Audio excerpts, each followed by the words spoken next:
কাশ্মীরের পেহেলগামে হামলার ঘটনার পর থেকে ভারত পাকিস্তানের মধ্যে চরম উত্তেজনা বিরাজ করছে। একদিকে পাকিস্তান ক্ষেপণাস্ত্রের পরীক্ষা চালাচ্ছে, অন্যদিকে ভারত বিমান ও নৌবাহিনীর মহড়া দিচ্ছে। সীমান্ত এলাকায় কড়া নিরাপত্তা বলয় তৈরি করেছে দুই দেশ। কেউ কাউকে চুল পরিমাণ ছাড় দিচ্ছে না।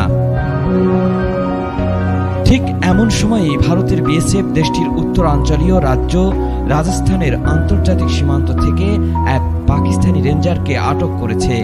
এই ঘটনার পর কাশ্মীরের নিয়ন্ত্রণ রেখায় উভয় দেশের সেনাদের মধ্যে ভয়াবহ সংঘর্ষের ঘটনা ঘটেছে। এটিকে সাম্প্রতিক সময়ে দুটি দেশের মধ্যে সবচেয়ে বড় সংঘর্ষ বলে মনে করা হচ্ছে। ভারতীয় সংবাদ মাধ্যম এনডিটিভি জানিয়েছে, আটক হওয়া পাকিস্তানি রেঞ্জারের পরিচয় এখনো প্রকাশ করেনি ভারত।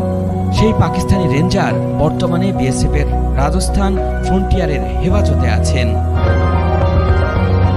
সংবাদ মাধ্যমটি বলছে, পাকিস্তানি রেঞ্জারকে আটক করার কয়েক ঘন্টার মধ্যেই পাকিস্তানের সেনাবাহিনী নিয়ন্ত্রণ রেখার বিভিন্ন সেক্টরে বিনা উস্কানিতে গুলি চালাতে শুরু করে। ভারতীয় সেনাবাহিনীর বেশ কয়েকটি সূত্র জানিয়েছে, কাশ্মীরের কুপওয়ারা, বারমুলা, পুঞ্জ, রজৌরি সহ বেশ কয়েকটি সেক্টর জুড়ে এই হামলার ঘটনা ঘটেছে। ভারতের বিএসএফ পাকিস্তানি রেঞ্জারকে আটক করার পর সাম্প্রতিক সময়ের মধ্যে সবচেয়ে বড় সংঘর্ষে জড়িয়ে গেছে দুই দেশ, যেখানে একসঙ্গে সবচেয়ে বেশি পাকিস্তানি সেনা অংশ নিয়েছেন বলেও জানা গেছে।